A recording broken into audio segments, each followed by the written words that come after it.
আমার বিদ্যুৎ আমি উৎপাদন করব। মানে এটা সরকার শুধু এনাবলিং এনভায়রনমেন্ট করবে। কিভাবে করবে? একটা ট্যাক্স আছে 30%, 40%, ট্যাক্সটা মৌকুব করে দিবে বা ট্যাক্সটা বাদ দিবে 2 বছর।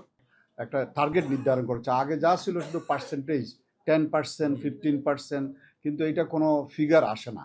তো এই জন্য আমার মনে হয় এটা একটা ক্লিয়ার কার্ড হলো 10,000 মেগাওয়াট। এইটা এখন আমার মনে হয় একটা মেজার করার সুযোগ হচ্ছে, অর্থাৎ কতটুকু হলো আর কতটুকু হলো না এটা একটা পরিমাপ করার, বিশেষ করে আমাদের সাংবাদিক বন্ধুরা যারা মিডিয়াতে তারা পরিমাপ করতে পারবে 1 বছর পরে কি হলো, 2 বছর পরে কি হলো, 3 বছর পরে কি হলো, এটা দেখা যাবে। আর পার্সেন্টেজটা এমন একটা জিনিস, ওটা কনভেনশনাল বিদ্যুৎ বাড়লে ওটা পার্সেন্টেজ আবার কমে যায়। তো এটার কোনো হিসাব পাওয়া খুব কঠিন। তবে আমি যেটা বলতে চাই যে বাংলাদেশের যে পরিস্থিতি আমরা গভীরভাবে অনুধাবন করি। বর্তমান যে বিদ্যুৎ ব্যবস্থা আছে, অর্থাৎ 30,000 মেগাওয়াট, অনলি 3% রিনিউয়েবল এনার্জি, 60-70 হাজার কোটি টাকা প্রতি বছর ভর্তুকি যাচ্ছে পিডিবি, এইটা দিয়া সরকার সঠিকভাবে সার্ভাইভ করতে পারবে না। টুমোরো আপনারা যত অসন্তোষ দেখবেন, ভিতরে কিন্তু এই বিদ্যুতের এই ঘাটতির দিকে আরম্ভ করে আস্তে আস্তে বড় অসন্তোষের দিকে যায়।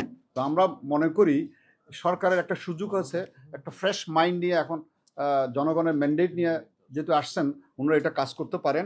আমরা যেটা বলতে চাই যে এরকম যে অভিজ্ঞতা হলো আমার বিদ্যুৎ আমি উৎপাদন করব, মানে এটা সরকার শুধু এনাবলিং এনভায়রনমেন্ট করবে। কিভাবে করবে?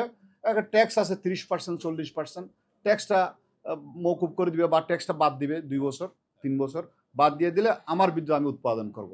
এখন আপনারা খবর নিয়ে দেখেন, নবাবপুরে খবর নিয়ে দেখেন সোলার কীভাবে বিদ্যুৎ বিক্রি হচ্ছে।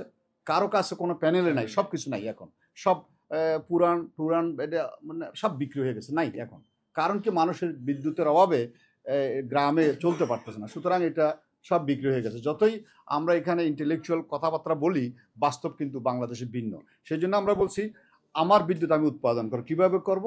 যে আমার বাড়ির ছাদ আছে, আমি আগে 20 ওয়াট, 30 ওয়াট, 50 ওয়াট, 100 ওয়াট করতাম, এখন আমি 1 কিলোওয়াট করব, 5 কিলোওয়াট করব।